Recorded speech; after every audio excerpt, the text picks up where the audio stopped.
Jesus went forth with his disciples across the Kidron Valley, where there was a garden, which he and his disciples entered.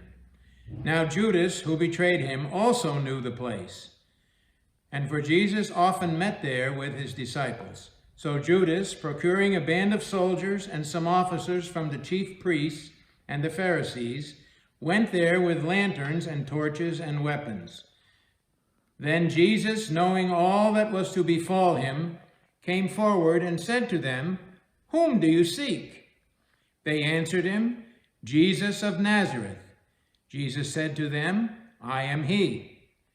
Judas, who betrayed him, was standing with them. When he said to them, "I am he," they drew back and fell to the ground. Again he asked them, "Whom do you seek?" And they said, "Jesus of Nazareth." Jesus answered, "I told you that I am he. So if you seek me, let these men go." This was to fulfill the word which he had spoken. "I did not lose a single one of those whom you gave me." Then Simon Peter, having a sword, drew it and struck the high priest's slave and cut off his right ear. The slave's name was Malchus. Jesus said to Peter, "Put your sword into its sheath. Shall I not drink the cup which the Father has given me?"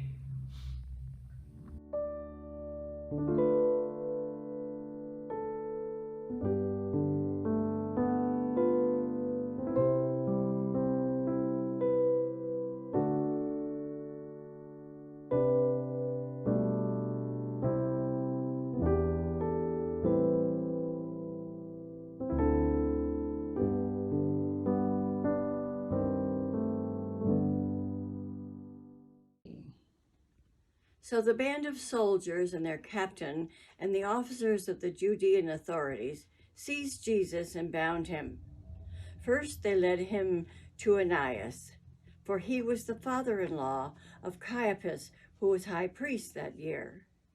It was Caiaphas who had given the counsel of the religious authorities. It was expedient for one man should die for the people.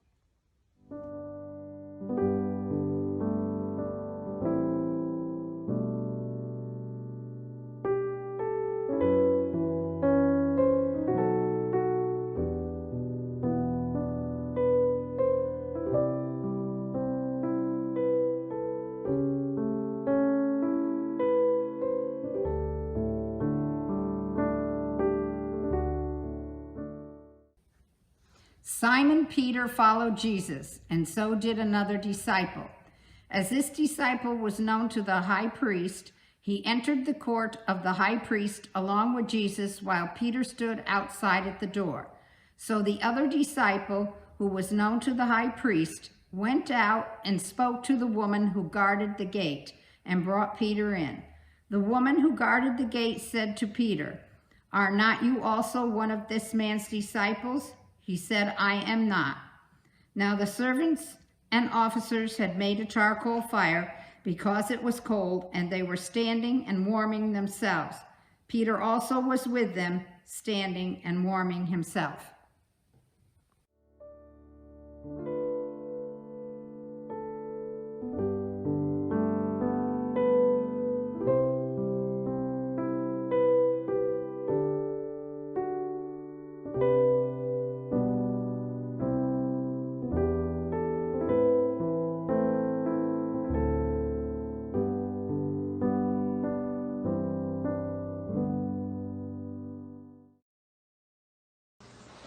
The high priest then questioned Jesus about his disciples and his teaching. Jesus answered him, "I have spoken openly to the world. I've always taught in synagogues and in the temple, where all Jewish people come together. I have said nothing secretly. Why do you ask me? Ask those who have heard me what I said to them. They know what I said." When he had said this, one of the officers standing by struck Jesus with his hand, saying, "Is that how you answer the high priest?" Jesus answered him, "If I have spoken wrongly, bear witness to the wrong. But if I have spoken rightly, why do you strike me?" Annas then sent him bound to Caiaphas the high priest.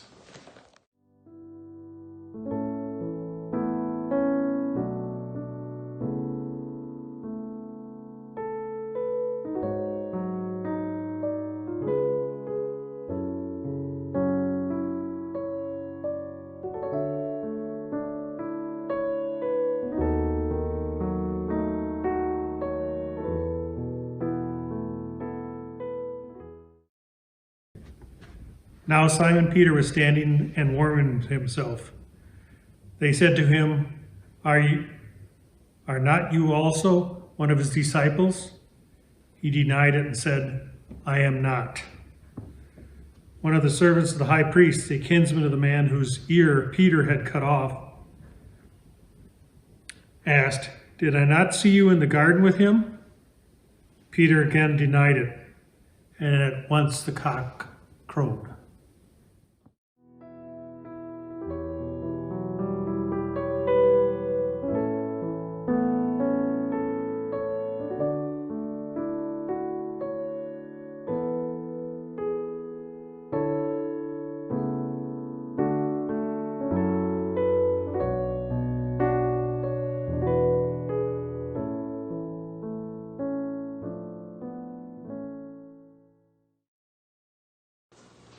Then they led Jesus from the house of Caiaphas to Pilate's headquarters.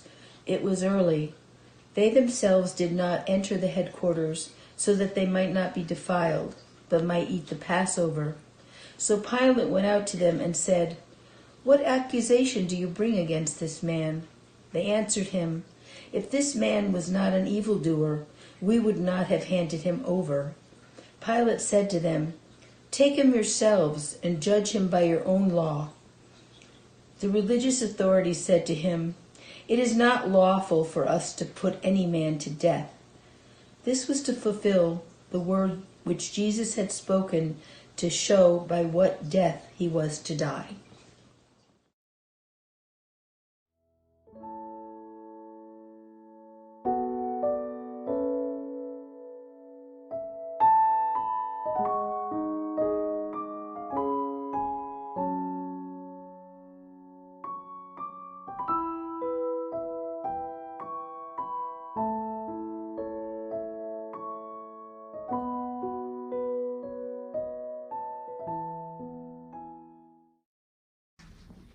Pilate entered the headquarters again and called Jesus, and he said to him, Are you the king of the Jews? And Jesus answered, Do you say this of your own accord, or did others say it to you about me? Pilate answered, Am I a Jew? Your own nation and the chief priests have handed you over to me. What have you done? And Jesus answered, My kingship is not of this world. If my kingship were of this world, my servants would fight, that I might not be handed over to the religious authorities. But my kingship is not from the world. And Pilate said to him, So you are a king? And Jesus answered, You say that I am a king. For this I was born, and for this I have come into the world, to bear witness to the truth. Everyone who is of the truth hears my voice. Pilate said to him, What is truth?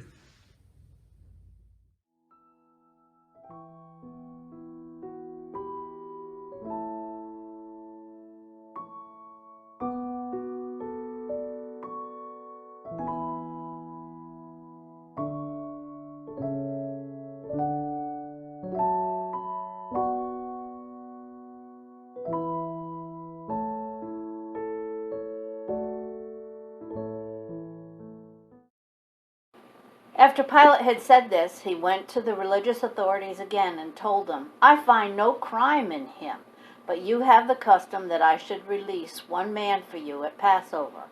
Will you have me released for you, the King of the Jews? They cried out again, No, not this man, but Barabbas. Now Barabbas was a robber.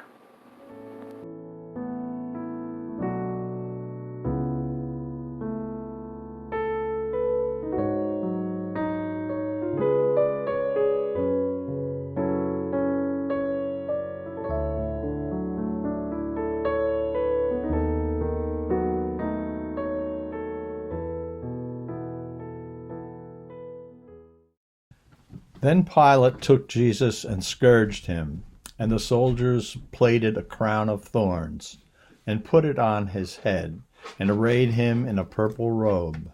They came up to him, saying, "Hail, King of the Jews," and struck him with their hands. Pilate went out again and said to them, "See, I am bringing him out to you, that you may know that I find no crime in him." So Jesus came out, wearing the crown of thorns and the purple robe. Pilate said to them, "Behold the man." When the chief priests and the officers saw him, they cried out, "Crucify him! Crucify him!" Pilate said to them, "Take him yourselves and crucify him, for I find no crime in him." The religious authorities answered him, "We have a law, and by that law he ought to die, because he has made himself the Son of God." When Pilate heard these words, he was the more afraid. He entered the headquarters again and said to Jesus, "Where are you from?" But Jesus gave no answer. Pilate therefore said to him, "You will not speak to me? Do you not know that I have power to release you and power to crucify you?" Jesus answered him, "You would have no power over me unless it had been given you from above. Therefore, he who delivered me to you has the greater sin."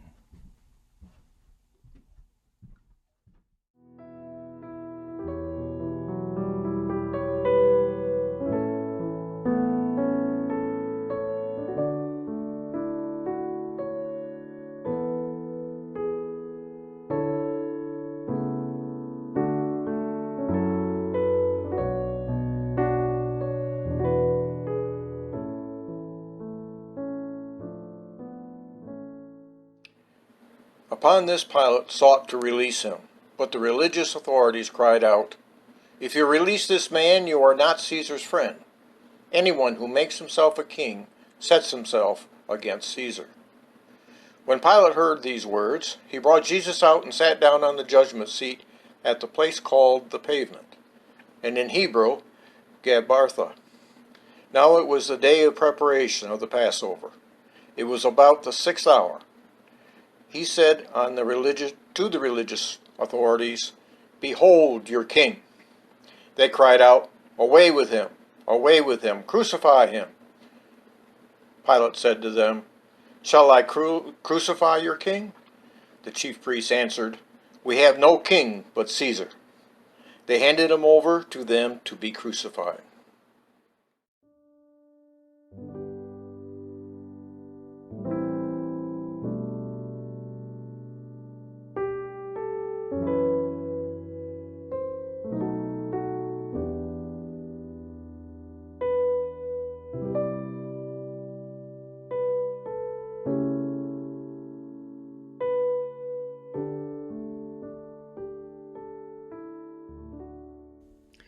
So they took Jesus, and he went out, bearing his own cross, to the place called the Place of the Skull, which is called in Hebrew Golgotha. There they crucified him, and with him 2 others, one on either side, and Jesus between them. Pilate also wrote a title and put it on the cross. It read, "Jesus of Nazareth, the King of the Jews." Many of the Judeans read this title, for the place where Jesus was crucified was near the city, and it was written in Hebrew, in Latin, and in Greek. The Jewish chief priests then said to Pilate, "Do not write the King of the Jews, but this man said, 'I am King of the Jews.'" Pilate answered, "What I have written, I have written."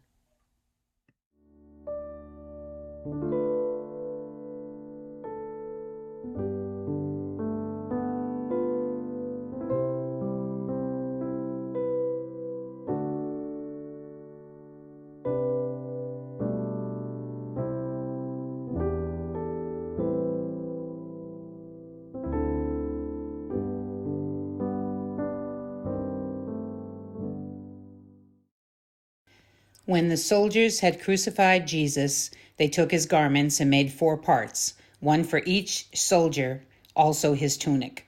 But the tunic was without seam, woven from top to bottom. So they said to one another, "Let us not tear it, but cast lots for it to see whose it shall be." This was to fulfill the scripture. They parted my garments among them, and for my clothing they cast lots.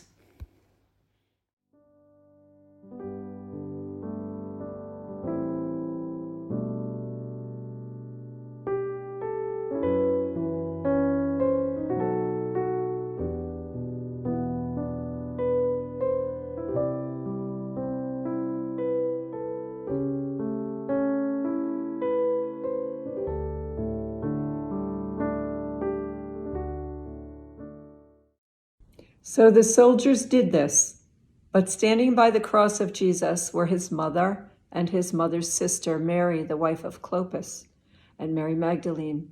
When Jesus saw his mother and the disciple whom he loved standing near, he said to his mother, "Woman, behold your son." Then he said to the disciple, "Behold your mother." And from that hour the disciple took her to his own home.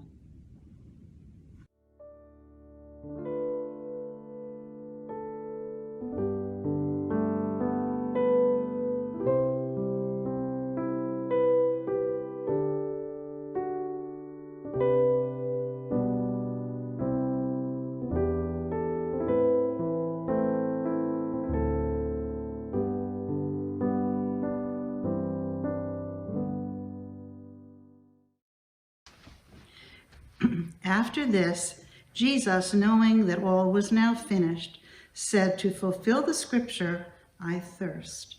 A bowl full of vinegar stood there. So they put a sponge full of the vinegar on hyssop and held it to his mouth. When Jesus had received the vinegar, he said, "It is finished." And he bowed his head and gave up his spirit.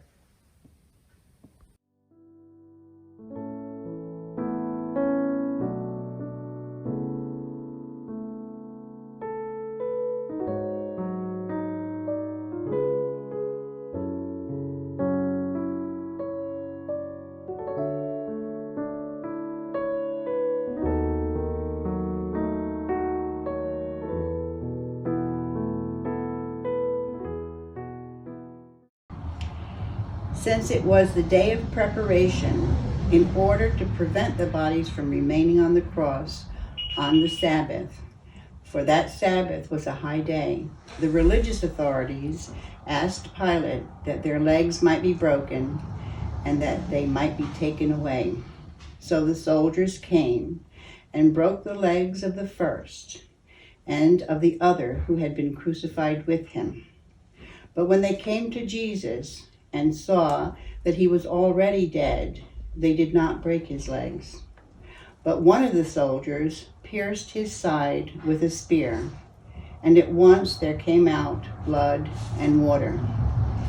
He who saw it has borne witness. His testimony is true, and he knows that he tells the truth, that you also may believe. For these things took place that the scriptures might be fulfilled. Not a bone on him shall be broken. And again, another scripture says, they shall look on him whom they have pierced.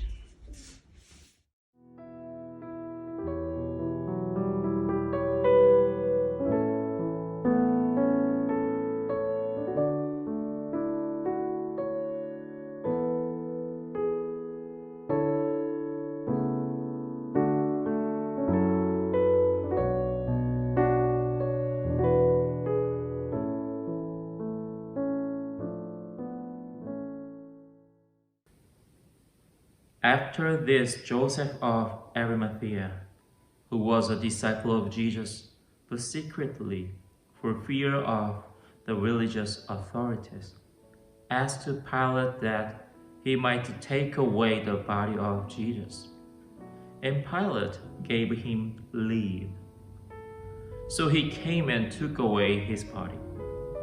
Nicodemus also, who had at first come to him by night, came bringing a mixture of myrrh and aloes, about 100 pounds weight.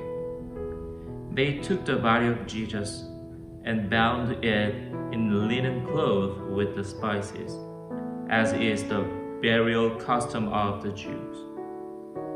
Now, In the place where he was crucified, there was a garden, and in the garden a new tomb where no one had ever been laid. So because of the Jewish day of preparation, as the tomb was close at hand, they laid Jesus there.